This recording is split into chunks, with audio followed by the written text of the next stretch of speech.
Hello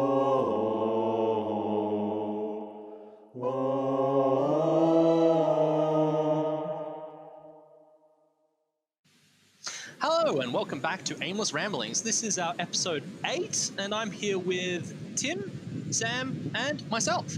Okay, so the topic that we're going to be discussing this time is about the whole concept of what is the purpose of clothing, or why clothing? So the general order is probably going to be Tim, do you want to start this off? Well, yeah, I suppose the thing that I was looking at when we're talking about clothing, because I mean, there's the obvious facet to look at in terms of clothing as function, protection against the elements, and etc. Like the fact that humans developed clothing as a form of technology. But I think one of the most interesting aspects of clothing throughout its long and storied history has been the way in which clothing and ornamentation more generally is a mechanism by which an individual can display their status. So I think a really great example of this has been the historic. We're talking about, for instance, in Japan, I think one of the historic issues when you went through the samurai era, Tokugawa shogunate, for instance, was that each individual class of people, whether they be samurai, merchants, or peasants, had a very specific set of clothing that they were allowed to wear. And under Neo-Confucian norms, which was slightly modified in Japan to allow warriors to be more highly praised as opposed to sort of being the low of the low. It meant that you had the samurai on top who were allowed to wear the most luxuriant clothing, and then the merchants were technically supposed to be at the bottom of the rankings because, dealing with money was seen as a bit of a grubby thing. What was interesting is that obviously at the start of this societal formation process with the collapse of imperial control and the movement into the shogunates is that you have a position where you've got at the top these warrior aristocrats who have earned their position, well, earned in the loose term, but have essentially seized their position through violence and have imposed this hierarchical construct. As time goes on, the ability, realistically, their use of violence and their ability to use violence becomes less and less important, except for that small cadre of enforcers that exist in and around the shogunate themselves. And what that means is that for a lot of samurai, they were realistically kind of superfluous in society. They kind of existed for the sake that they'd been there at the start and they held their position, like most aristocrats throughout society. But the merchants who had been relegated to the lowest rung as society stabilized and it went through a mercantile revolution in terms of access to silver and trade into China and throughout the rest of Asia, the merchants became very wealthy. But one of the things that's quite interesting from a clothing perspective is that they were deliberately forbidden from wearing certain types of clothes, and in particular silks. So what would happen is that the merchants would buy these very expensive silk clothing, and then they'd have to wear it underneath, like essentially sackcloth, which was mandated for them to wear when they went out in public. But a way that they got around this prohibition was that they would actually cut slits into the sackcloth, allowing the silk to show through, therefore inadvertently displaying their wealth. So I think that obviously this is carried on in terms of how the type of brand that you wear in modern society can define who you are, and it can actually be quite expensive to dress in clothing that some would say by traditional standards. Obviously, standards of taste are quite fungible. Looks quite raggedy in a modern context. And one last note I'd leave it on before I throw it back to you guys. An interesting idea is that I can't remember if it was Mill or Adam Smith, but basically they were talking about what is the point at which inequality is too great in society, because obviously from both perspectives they saw that it was almost impossible to achieve a completely egalitarian and equal society, but that at too great a level of inequality was something that was undesirable. And the statement that has come through is that a society in which inequality is too great is a society in which people are ashamed to go out into public because of the standard of dress that they can attain with their wealth. And so, for instance, you're too poor to keep up with the fashions. You're too poor to dress in a manner that is appropriate for that societal setting. So what is clothing for? Well, in one respect, it's quite good for establishing, influencing, and perpetuating hierarchical norms in a society. I can't. His name escapes me and it irritates me. But some dude, English dude, he's like the father of fashion. Essentially, had the exact same deal going on with his jacket, where he had little slits within his jacket to show off the fancier fabric underneath because he wasn't meant to be dressing up. Really interesting that it even like portrayed across, I think possibly Victorian English society.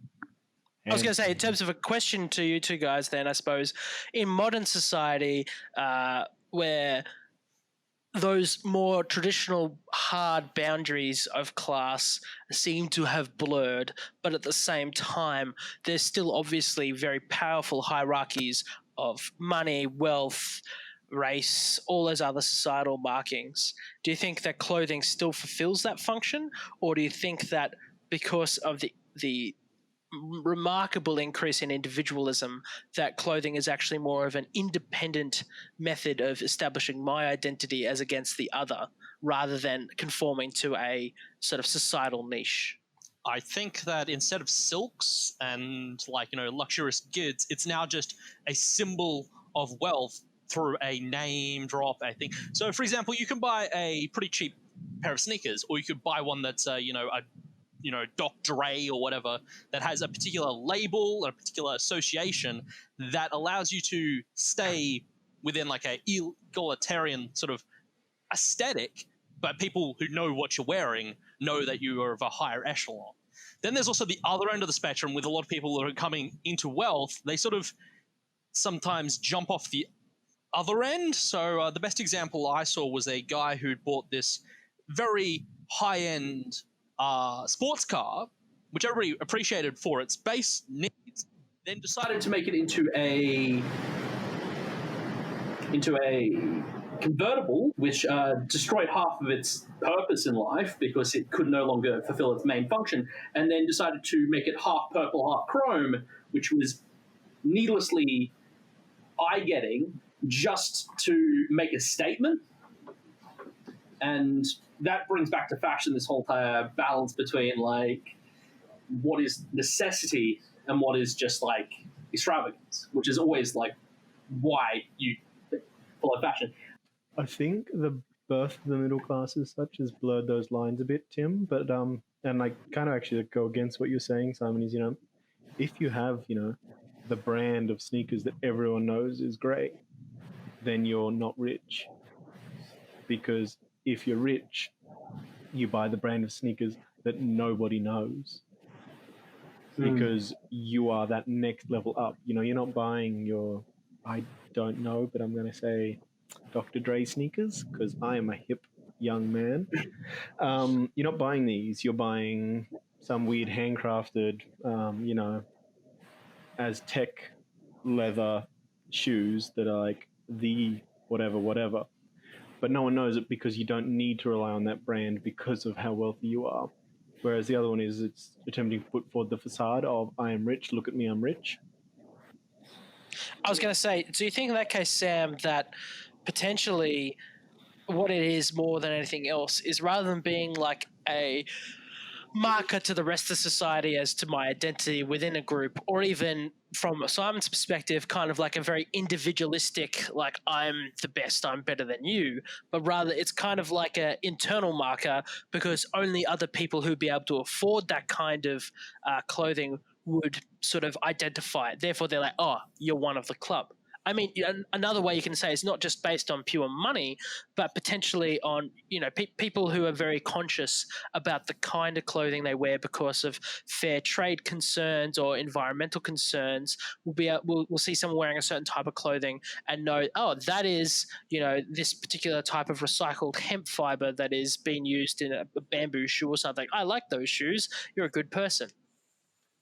Yeah, totally. I can definitely see it as not necessarily just a hierarchical within financial groups, but definitely as a I'm going to mispronounce this word and I apologize because I'm a bogan cunt, but clique, Click.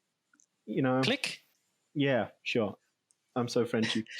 Yeah, I wear clothes from Vinnie's. Fight me. Um, because you are essentially saying I am part of the same group as you. Yeah. So maybe not financial hierarchies, you're saying, yeah. So you use your finances to gain like ethical currency with others? Is that what you're saying? Definitely an aspect of it. Like for those that are conscious of environmental brands, then like wearing environmental brands that are like known for it, sure, would definitely help. But you're not going to impress the Dr. Dre wearing Sneaker Man by wearing some bum fluff Nebraskan hippie codpiece because he's not going to know what it is. So in that case, really, I suppose you could say that clothing is like a token, and the token only really has value internal to the group. To a degree, possibly, yeah. So, Simon, I think you had something that you wanted to say about clothes beyond the context of hierarchies. As like another step on top of what you were discussing about the currency within group and between group and how it's a status symbol and emergence of middle class, I'm more talking on a very base level as how we use it as a cognitive shortcut to save time when interacting with others. And that's not, oh, cool, that person's got cool sneakers. It's more along the lines of that person's wearing a doctor's jacket. They might know what they're talking about. Like, you see it in every single ad where there's like, that smiling human being that's trying to sell you toothpaste and they're wearing a lab coat. So they must know because they're a sciencey human. And, to a lesser degree, sort of stuff like be positive or negative, the interaction with police, because when you see them, you're like, they are police and they have a particular role, and hence the importance of undercover cops, which can catch it when the visual element of police is not a deterrent enough. This also extends out further into like different elements of individuals that have particular dress in a racial setting can result in positive or negative interactions in the mundane age. For example, after the events of the 11th of September, there were a lot of Sikhs and a lot of people who were Hindu who were getting targeted simply because of an lack of understanding of other cultures and the fact that they have ceremonial headdress that people who weren't aware were sort of assuming were of the same group. I think a great example of this is some of the statistical research that's been done on the basis of how long a ambulance driver will expend trying to revive a person on the basis of what clothing they're wearing. Were people that were dressed in a suit as opposed to people that were just dressed in, say, like a hoodie or jeans or something like that, the ambulance driver would expend a lot more time, like in terms of we're talking upwards of tens of seconds, attempting to revive a person in a suit as opposed to somebody not in a suit, and this is statistically significant over a large enough population. So maybe the shortcut being taken in the mind of the paramedic is this person in a suit is a contributor to society, is a good citizen. Clearly, I should be expending more effort on trying to save them rather than on someone who's just wearing relatively casual clothing. Just out of interest, do you know what like culture that came from? Like, was it like a American study, a British study? You know where that one came from? I believe it was an American study. Yeah, okay, that makes sense. That's actually also from a lot of research in that particular area where they were discussing how medical professionals would spend more time on people in suits and whatnot. It was actually based on a sue. It's the fact that people were getting sued a lot by families, and it was all about like if you had the currency to be able to, as a family, sue these medical professionals for malpractice or whatnot, they were more likely to put more effort in. And that was more of the background. Oh, interesting. So it was obviously there's the element that they're a contributor to society, but it was also a lot more skin in the game. But it was interesting how you discussing want to protect themselves. Yeah, you were discussing like a socioeconomic kind of disparity, and I wasn't really eloquent in the way I was sort of looking at it, but I was in cognitive shortcutting. I was sort of more looking along the lines of how basic disguises work. Like one of my favorite pen testers was discussing how if you don't look like a criminal, you can get away with a lot more criminal stuff. So the way that they actually got into this high security facility was they dressed up as inspectors for elevators. And the first time they saw somebody that they didn't expect to be there, they just walked up to them like, "Oh, hi, we just need to get in this building," and whatnot. And because they looked like the run-of-the-mill elevator salesman, they were more than happy to let them inside and, let them wander around and open as many rooms as they wanted. And using some techniques, he actually managed to hide himself in a elevator, and because they didn't expect anybody to be breaking in, they just put an out of order sign, so he had as much time as he wanted to wander through the facility, look at their data center, take as much data as they wanted, simply because of the cognitive shortcut that we made. We're like, that guy doesn't look like somebody who's going to break into this place. This guy looks like a guy that's going to be looking after an elevator. I was going to say, it's the classic, if someone's walking around and they look angry and they're carrying a clipboard, no one is going to stop them from doing what they're doing, because clearly they're important and clearly they're doing something and they're busy and they don't have time to talk to you. And the fact you can get into anywhere as long as you're carrying a ladder. I'm wondering how much of it is people. So, how do I phrase it? So, car alarms are ignored in cities, not in small towns, because when you're constantly exposed to a stimuli, you quickly come to ignore it. If you're in a workplace that frequently has externals coming in, like maintenance people, you're far more likely to ignore it. Whereas if you go to a mum and pop corner store and you rock up with a ladder, they're going to be like, "What the fuck are you doing?" Because they're far less likely to have unknowns appearing. And so it could be you look the part, or it could just be that people are far more likely to just ignore shit that they see every day because they don't want the extra hassle. And I suppose really wrapping that up there, you have something to say with regards to clothing as well. Yeah, I figured I'd go on a rant because, that's what I like doing. And it's always fun to do. So, this is actually the fault of my wife, by the way. So if you all get incredibly bored by this rant, blame her. Because she's the one that got me onto it as such. So I'm going to talk about the environmental and social impact of fashion as such. So not directly clothing, because understanding clothing has a function. You go out in a Queensland summer without a top on, you're going to quickly learn why the hell we wear clothes. But so exploiting middle class throughout the world. Pretty much every decade so these numbers are from the UK, every decade the demand for clothing doubles. So, if say I buy 10 kilos of clothes this year, next year I'm going to buy 20. And currently the average UK consumer is buying 28 kilograms of new clothes a day. So fuck me, a day would be insane. A year, right? So that's an awful lot of clothing. And they're disposing of approximately the exact same amount, with the majority of it winding up in landfill. So 28 kilos comes in, 28 kilos come out. And if you think of how much a pair of jeans weighs, 28 kilos is a lot of clothing. I think the UK as a whole is buying 1.7 million tons of clothing every year. It's a lot of fabric. And so a great quote, this is from a Guardian article, I think I got those numbers. It was the spring and summer and the autumn winter seasons are now about as relevant to contemporary life as Gregorian plain chant, which is, 1,000-year-old style of singing from the Catholic Church. It's pretty cool. You should listen to it, people.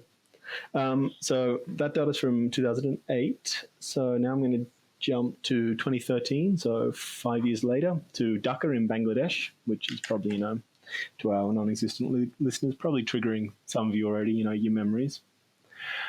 So to a building called the Rana Plaza. It's in Bangladesh, and it's supplied to a lot of the companies that have been driving this, dive to the bottom in terms of cost of clothing, so hence increasing the amount of clothing being consumed, such as Ireland's Primark. 23rd of April 2013, a couple of loud bangs heard from this building.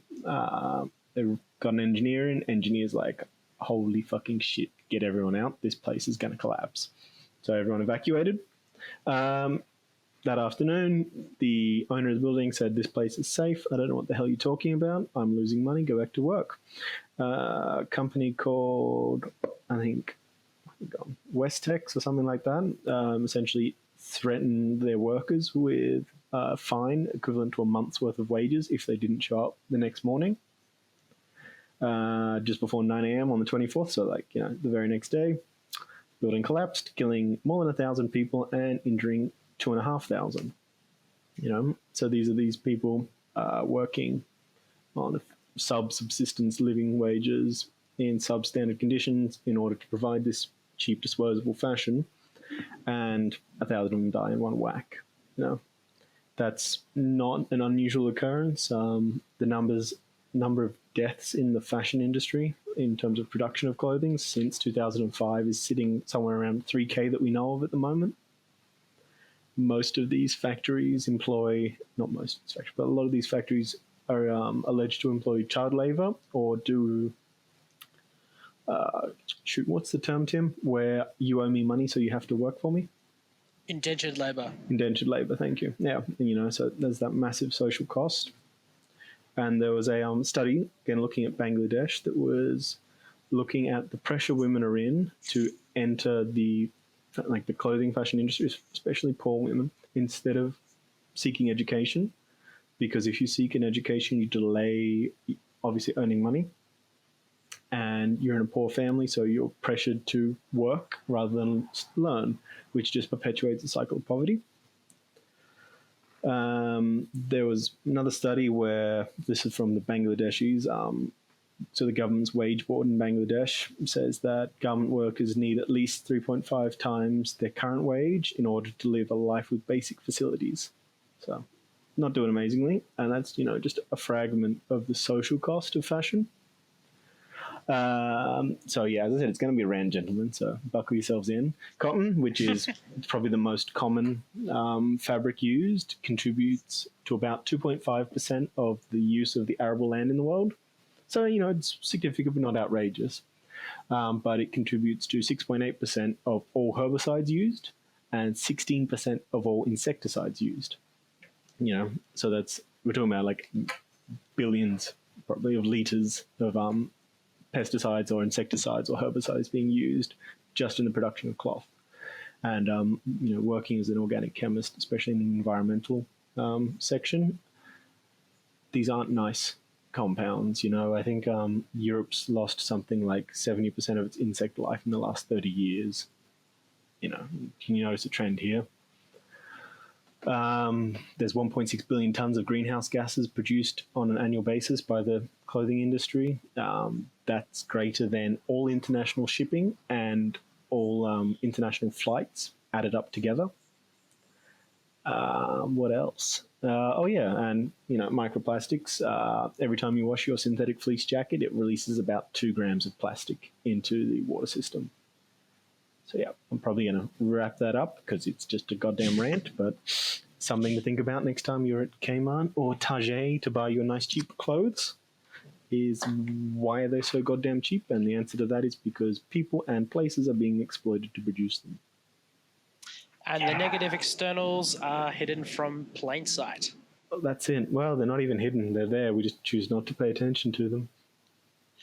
In this case, I think, and with a lot of, I suppose, the excesses of quote-unquote late capitalism, but by offshoring the immediate impacts, and by immediate, humans obviously are not great. We've already talked about this with meta objects and the inability of humans, both individually and as groups, to come to terms with long-term issues. But with this kind of stuff, as soon as you push it from your immediate physical presence to something that you're kind of just receiving through the interwebs of things, you're not actually engaging with it at an emotional level, and it's very easy to create rationalizations post hoc when you're just reading about it. But do you think that, because fashion isn't something that's new. It's definitely, like all things with modern global and globalized marketing and industry, something that has definitely sped up, just like the 24-hour news cycle. But do you think that fashion is something that is inherent within humans, Sam, or would you say that it is something that is sort of being generated as a process of essentially market demand, and as it's developed from mercantile through early capitalist to late capitalist systems? Do you think it's more of a social product rather than something that's inherent on the basis of the social shortcuts which Simon was talking about, or my issues of hierarchy? Interesting question. I noticed Simon's got his hand up, so we might jump to him and then I'll jump back to that. Yeah, I'm just definitely going to say to you, Sam, I'm exceedingly sorry for the timer thing. We definitely ignore them half the time by the looks of things. Anyway, back on before you were talking about how it's like almost ignored the whole entire concept. I feel like as a human in like the 21st century, you are bombarded with so many depressing and dark things that it just results in you just sort of shutting down. So it's not that we don't engage with it, it's just we refuse to engage with anything that's negative. Because we're already seeing, as you mentioned before, there was the ecological things, there's that, humans dying, there's the water supplies being poisoned, there's the insects dying, there's, every human under the sun is, destroying the earth. And I feel like there's just this endless cycle of you can't deal with a single issue, so you don't deal with any of the issues. And I feel like I just went on a rant that's completely unrelated to what we're talking about. Yes, fashion. Fashion is very important. Fashion. I feel like it's transformed through time and space to represent what is desirable. So obviously silk is exotic, and that was desirable during that period of time. I think definitely there's an overwhelmingly large amount of negative things going on, but I mean, that's always been the case in history. I guess we're just possibly more presented with these things now. But to me, it's we're actually spending less on clothes at the moment compared to historically. So like in the 1980s, I think it was about 10% of your budget, like annual budget, was spent on clothing, whereas now it's around 4%. So we're actually spending a lot less. We're just consuming a lot more. So it just seems so incredibly easy to me as, well, look, okay, consume less. That's that one little problem ticked. I understand, you're not going to fix the entire world and you're never going to be able to make everything perfect. But it just seems such an easy thing to do is go, cool, this is something I'm doing that has a direct negative impact. Stop it. Ta-da! And to answer your question, Tim, I think fashion is probably as old as mankind's ability to comprehend that we have an external appearance in the eyes of others. The most primitive cultures had body modification, all of this, and I think clothing is just an extension of that. So I think fashion is intrinsically a human thing because we like individual expression. That's why, no rational person would ever join the armed forces or something like that. What I would say, though, is I think it might even potentially predate humans, in the sense that you think about the way in which animals groom themselves, how much of that is just a biological, I suppose, driver, evolutionary to, groom yourself because you're less likely to catch disease. But then at what point does that also become a marker for someone looking at a potential mate?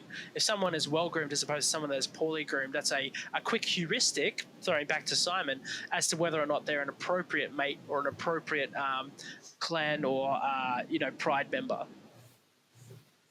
I would probably say the difference between that and humans is one's a subconscious behavior, and the other is sometimes people will intentionally make themselves appear to be an unattractive mate in terms of, generic, what's the term? Essentially, like ability to provide for a mate. If I look scruffy, I would look like a unsuccessful mate. But I mean, you just need to look at grunge and the amount of people that were in love with Kurt Cobain to know that occasionally that's perfectly fine. And so fashion is probably, maybe it's a route from this primal drive to groom, to peacock, to display. But, as a lot of things humans do, is we have this evolutionary hardware that we then do really weird shit with it. Simon? Yeah. To continue on with the commentary you were making on how grunge is sort of like a scene, and that, like, it has this particular thing. I feel like fashion, in its definition, is sort of this like point where you draw the line between what was practically necessary. So we can't say that in the middle of the Arctic, having an Arctic, like, attire is a purely fashionistic choice. It's a practical choice. And I feel like the difficulty with discussing fashion in comparison to just clothing in general is that fashion is this sort of step beyond what is practically necessary. So then Yeah. you work out whether interactions with others is actually a practical necessity.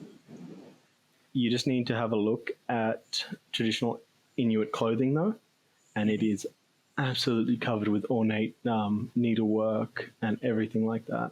So, like, yeah, the clothing being furry and woolly will keep you alive. It has a functional practice, but they decorate the ever-living shit out of it and it looks gorgeous. Sorry. No, and I think to build on that, Sam, I would agree. But also, potentially, we've looked a lot at fashion in terms of its ability to display in-group and out-group markers and how it's perceived. Maybe also one thing we haven't really looked at is fashion as expression, fashion as art. So clothing and ornamentation can also be a mechanism for an individual to, put out that creative instinct and actually create something that they then wear with pride because it was made with their own hands, and it demonstrating both to others their craftsmanship, but also as a form of self-expression, which I think is, at least at some level, a relatively important thing. All right. Well, that seems like we all we have time for at this stage. Thank you very much, everyone, for tuning in, and we hope to see you next time. If your audio has left or is on too long,